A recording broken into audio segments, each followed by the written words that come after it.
Gogo electric P7012, इसके अंदर problem है। इग्निशन तो ऑन है बट जो ऑटो कट करेगा, डिजिटल मीटर इसका।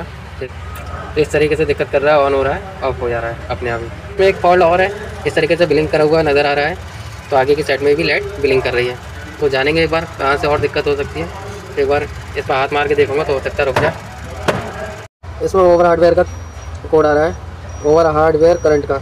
इस तरीके से इसमें इस तरीके की दिक्कत आ रही है, न्यूट्रल ब्लिंक कर रहा है और MIL लाइट आ रही है। तो एक बार फिर से चेक करूँगा। फाइनली गाड़ी अब ठीक हो गई है। तो यह न्यूट्रल ब्लिंक हो रहा था, वो भी नहीं हो रहा है।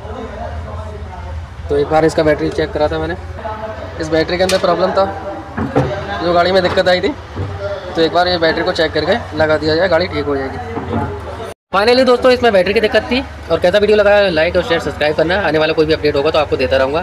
ठीक है फ्रेंड, ना तो मेरे कोई वीडियो को लाइक आता है ना सब्सक्राइब आता है, बहुत कम 10% होता है। मिलते हैं आगे नेक्स्ट वीडियो में।